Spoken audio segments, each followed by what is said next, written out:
எல்லாருக்கும் வணக்கம். TNUSRB PC எழுத்துத் தேர்வு இப்போ முடிஞ்சிருச்சு. தேர்வு எழுதிட்டு வந்த உங்க எல்லாருடைய மனசுலயும் இப்போ ஒரே ஒரு கேள்விதான் ஓடிட்டு இருக்கோம். அடுத்து என்ன? ரிசல்ட் எப்போ வரும், யார் யாரெல்லாம் அடுத்த கட்டத்துக்கு போக போறாங்க, இந்த மாதிரி உங்க மனசுல இருக்கிற எல்லா கேள்விகளுக்கும் தான் நம்ம இப்போ பதில் பார்க்க போறோம். முதல்ல ஒரு முக்கியமான நம்பரோட ஆரம்பிக்கலாம் வாங்க. கிட்டத்தட்ட 18,000 பேர் அடுத்த கட்ட தேர்வுகளுக்கு அழைக்கப்பட இருக்காங்க. ஆமாங்க, நீங்க கேட்டது சரிதான். சுமார் 18,000 பேருக்கு அடுத்த கட்டத்துக்கான வாய்ப்பு கிடைக்க போகுது. சரி, இந்த நம்பர் எப்படி வந்துச்சுன்னு நம்ம விரிவா பார்க்கலாம். அந்த 18,000 அப்படிங்கிற நம்பரை நம்ம புரிஞ்சுக்கிறதுக்கு முன்னாடி முதல்ல மொத்தமா எவ்ளோ காலி பணியிடங்கள் இருக்கும்னு தெரிஞ்சுக்கணும். இதுதான் இந்த முழு செலெக்ஷன் ப்ராசஸ்க்கும் ஒரு அடித்தளம். அதிகாரப்பூர்வ அறிவிப்பின்படி பாத்தீங்கன்னா போலீஸ் டிபார்ட்மெண்ட்ல 2,833 இடங்களும், சிறைத்துறையில 180 இடங்களும், அப்புறம் தீயணைப்புத் துறையில 631 இடங்களும் இருக்கு. இது கூட போன தேர்விலிருந்து கொண்டு வந்த 21 காலி பணியிடங்களையும் சேர்த்தா மொத்தமா 3,665 போஸ்டிங்ஸ் நிரப்பப்பட இருக்கு. சரி, ரிட்டன் எக்ஸாம்ல பாஸ் பண்ணிட்டா அடுத்து என்ன? தேர்வுக்கு அடுத்த கட்டம் ரொம்ப ரொம்ப முக்கியமானது. இது வெறும் மார்க் சம்பந்தப்பட்டது மட்டும் இல்ல, உங்களுடைய உடல் தகுதியும் சோதிக்கக்கூடியது. செலக்ட் ஆனவங்க முதல்ல ஒரிஜினல் சர்டிஃபிகேட் வெரிஃபிகேஷனுக்கு போவாங்க. அதுக்கப்புறம் ஃபிசிக்கல் மெஷர்மெண்ட் டெஸ்ட், அப்புறம் என்டியூரன்ஸ் டெஸ்ட், கடைசியா ஃபிசிக்கல் எஃபிஷியன்சி டெஸ்ட்னு பல கட்டங்கள் இருக்கு. இது எல்லாத்துலயும் பாஸ் பண்ணனாதான் வேலை கன்ஃபார்ம் ஆகும்.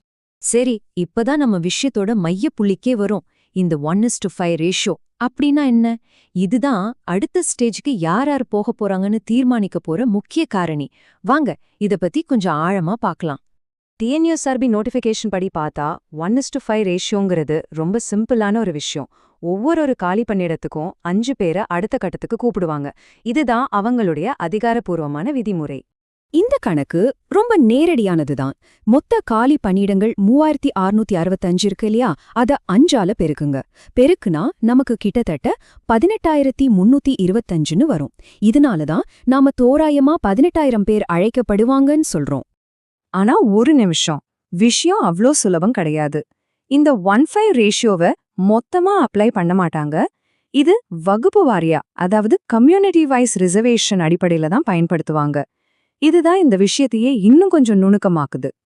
இப்போதான் இதுல ரொம்ப சுவாரஸ்யமான ஒரு விஷயம் இருக்கு.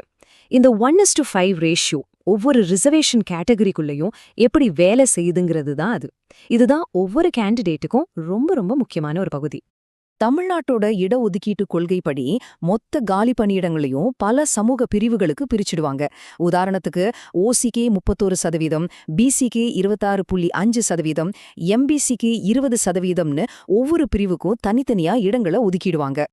இத நாம ஒரு உதாரணத்தோட பார்த்தா இன்னும் நல்லா புரியும். இப்ப பிசி சமுதாயத்துக்கு 265 காலி பணியிடம் ஒதுக்கப்பட்டிருக்குன்னு வச்சுப்போமே.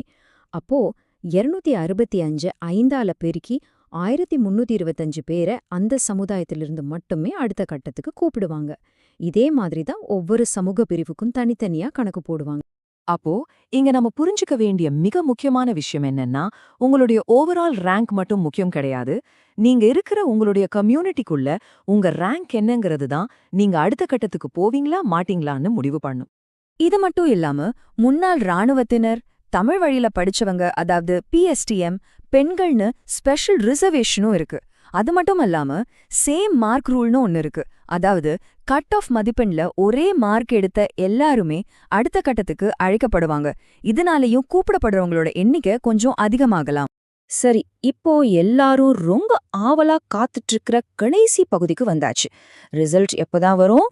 நமக்கு தெரிஞ்ச தேதிகளை முதல்ல பாப்போம். நவம்பர் 9ஆம் தேதி பிசி எழுத்துத் தேர்வு நடந்து முடிஞ்சது. வரப்போற டிசம்பர் 21ஆம் தேதி எஸ்ஐ தேர்வு நடக்கருக்கு. பிசி தேர்வு முடிவுகள் இது கிடைப்பட்ட காலத்துல எப்ப வேணாலும் வரலாம். இப்போ 2 வாய்ப்புகள் இருக்கு. ஒன்னு, எஸ்ஐ தேர்வுக்கு முன்னாடி வரலாம், இல்லனா எஸ்ஐ தேர்வுக்கு அப்புறம் வரலாம். ஆனா போன வருஷம், அதாவது 2023ல பாத்தீங்கன்னா தேர்வு முடிஞ்சு ஒரு 30லேருந்து 32 நாளுக்குள்ள ரிசல்ட் வந்துருச்சு. அந்த கணக்கு வச்சு பார்த்தா எஸ்ஐ தேர்வுக்கு முன்னாடியே ரிசல்ட் வர்றதுக்கு தான் அதிக வாய்ப்பு இருக்கு. அதனால எஸ்ஐ தேர்வுக்கான ஹால் டிக்கெட் வர அந்த சமயத்துல, அதாவது டிசம்பர் 10ஆம் தேதி வாக்குல பிசி தேர்வு முடிவுகள் பத்தின அதிகாரப்பூர்வ அறிவிப்புகளை எதிர்பார்க்கலாம். அது வரைக்கும் கொஞ்சம் பொறுமையா இருங்க. இப்போ கடைசி மற்றும் மிக முக்கியமான கேள்வி இதுதான். வரப்போற அந்த தகுதி பட்டியல்ல உங்க பேர் இருக்குமா? தேர்வு எழுதிய உங்க எல்லாருக்கும் எங்களுடைய மனமார்ந்த வாழ்த்துக்கள்.